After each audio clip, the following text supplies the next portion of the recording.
Hello, Packmates. Rusty here, and welcome to the 100 follower Q&A special. First of all, thank you everyone for all the support lately. I've been consistently blown away by you all my lurkers, followers, subs, gifters, mods, and more. I appreciate you all very much. We're starting things off with a question from a Meji Suto. What brought you into streaming on Twitch? As I'm sure is a pretty common reason, I've always looked at YouTubers and streamers and said, I want to be that. Then, one fateful evening during the 2020 COVID lockdowns, I decided to give it a go and download some recording software. I absolutely loved interacting with the chat and just kept going. Back then, on my old channel, I streamed DBD daily and I kept burning myself out over and over and over again. It was really bad. Eventually, the channel simply died, and I decided to restart my streaming career after my persona, Rika, was born. Next, we have a question from Lababu. Why did you become a furry? Not exactly sure what this question is asking because I didn't exactly decide on it. I just liked a bunch of anthro characters and eventually embraced my furry side. I always thought Nick Wilde was my furry awakening, but recently I realized it goes back even further.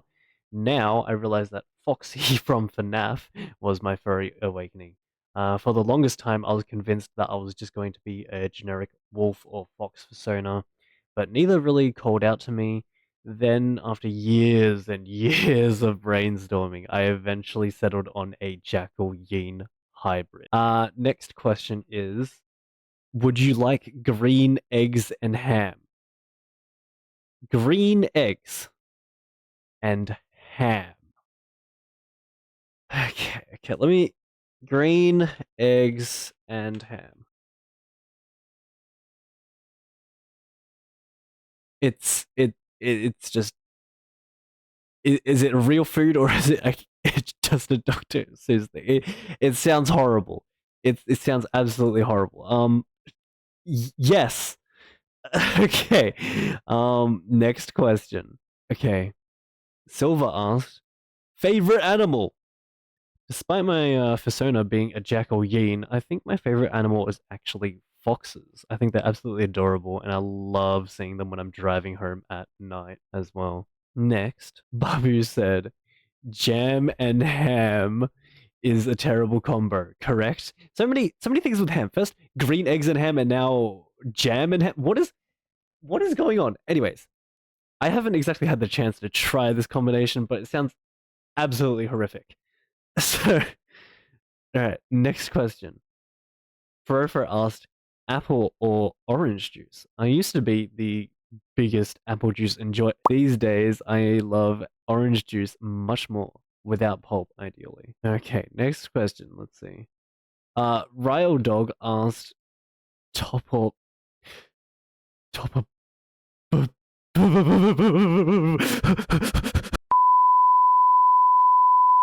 I am not a bottom.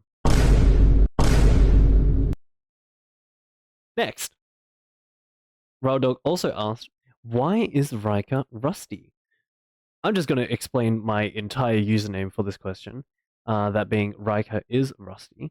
So it all begins with the name Rika. The first time I heard this name was when I was watching the hit TV show The 100.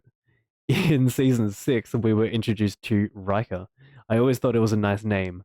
Then, just last year, my ex was constantly being asked if he had a wife by his students at school.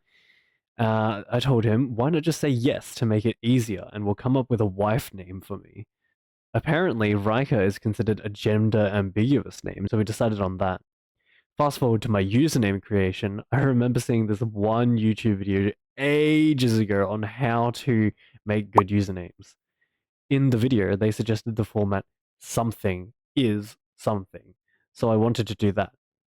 So back to the question, why is Rika rusty?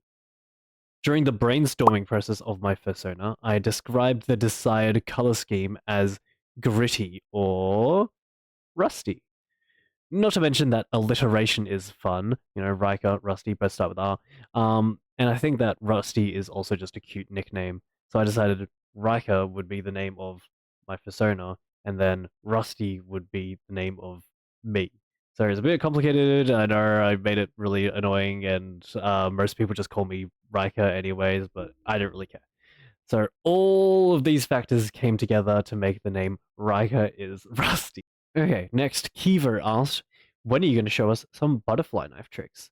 So, if you've been in my streams, chances are you've heard some metal clanging around. My favorite comment on this was, who is arranging a cutlery drawer right now? But yes, I often mindlessly play with my butterfly knife, which is right here, during stream, which is what you have been hearing. I'm not very good, and I just repeatedly do the most basic thing, like so. Just like the most basic open and close that you can possibly do, and I just do it repeatedly over and over again, often without thinking. So sorry if that's annoying while I'm streaming. I'm trying to use some more silent fidgets like this spinner here, which also has like it's like a revolver cartridge thing. I can take out these little things, the bullets, and it shifts the weight. It's a really interesting fidget, actually. I really like it. All right. Freedom asked, how much sawdust can you put in a Rice Krispie? Now, as a Frostpunk player, I can confidently say that since adding sawdust to meals in Frostpunk outputs 50% more food, you can add sawdust at a 1-to-2 ratio to other ingredients in the Rice Krispie. Disclaimer, do not try this at home. This is satire. Please don't try this at home. Do not sue me, please. All right, next. Jaden asked, what would you do if an elephant stole your boat? Well, I don't really have a boat, but for the sake of argument, if I had a boat and an elephant were to steal it, I think I would just simply cry. Like, I mean, what do you even do in that situation? Like, what do you mean, man? I'd just cry. Okay. Lastly, Babu asked, on a scale of 1 to 10, how fruity are you? Uh, mm, uh, yes. Okay. Anyways, that brings us to the end of the Q&A. Thank you for all the questions, and thank you, viewer, for watching. I had a lot of fun making this, and I would greatly appreciate if you were to leave a like. If you want to catch me live, I'm currently streaming on Birthdays Starting with a T and Birthdays Starting with an S between 7:30 p.m. and 11:30 p.m. Australian Eastern Standard Time. Thanks again, have a good one, and I'll see you next time. Bye-bye!